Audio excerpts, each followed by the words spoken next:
Halo, apa kabarnya untuk hari ini? Semoga semua masih sehat ya. Oke, kita bertemu kembali dalam pelajaran informatika. Oke, nah sebelumnya kita sudah mempelajari mengenai algoritma. Ya, algoritma. Nah, lanjutannya adalah mengenai flowchart. Minggu lalu sudah kita bahas sedikit, kemudian kalian mencoba membuat flowchart meskipun mungkin masih banyak yang bingung. Oke, saya jelaskan dulu saja untuk mengenai flowchart ini. Ya, jadi apa itu flowchart? Flowchart itu sebuah diagram. Chart itu diagram. Diagram yang terdiri dari simbol-simbol, simbol-simbol khusus, dan ada garis alirnya untuk menunjukkan operasi dari sebuah algoritma. Kita ingat kembali bahwa algoritma itu sendiri adalah urutan langkah yang logis dan juga sistematis untuk menyelesaikan suatu masalah. Ya, itu algoritma yang kemudian nanti digambarkan dengan sebuah flowchart. Nah, ada apa saja yang namanya flowchart? Ada yang namanya sistem flowchart, yaitu diagram yang memperlihatkan urutan prosedur dan proses dari beberapa file di dalam media tertentu.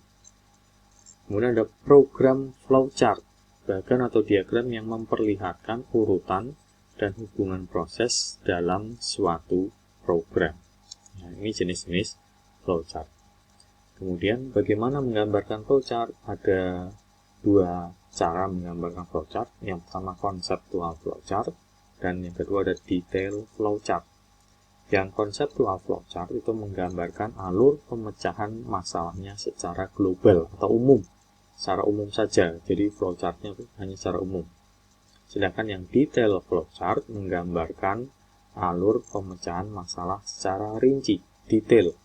Ya. Jadi ada konseptual dan ada detail. Nah, bagaimana membuat flowchart? Yang pertama kita harus mengenal dulu simbol-simbol apa saja yang ada di dalam flowchart ini. Ini beberapa simbol yang sering digunakan. Meskipun sebenarnya masih banyak sekali simbol ya. Bisa kalian cari browsing gitu ya, mengenai simbol-simbol flowchart. Tetapi ini adalah beberapa yang umum digunakan. Yang pertama ada garis alir yang menunjukkan aluran proses dari mana ke mana. Maka ada panahnya. Kemudian ada terminal. Terminal biasanya untuk start dan juga end, mulai dan selesai. Kemudian ada data, yaitu bisa berupa input ataupun output. Ya, ini bentuknya jajaran genjang ini.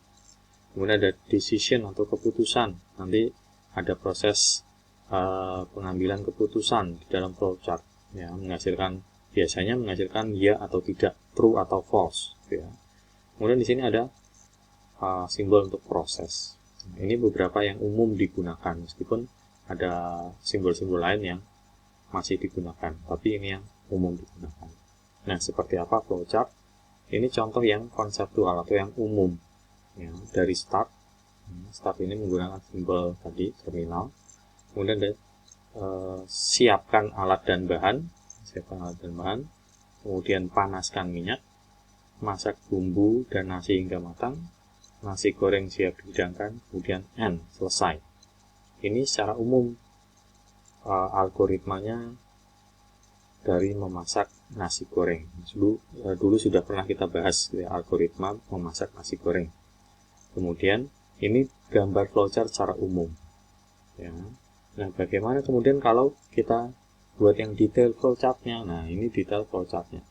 Mulai atau start, siapkan bahan-bahan dan nasi, siapkan alat, haluskan bahan untuk membuat nasi goreng, panaskan wajan, isi minyak goreng ke dalam wajan, kemudian tunggu minyak panas. Nah, di sini ada decision.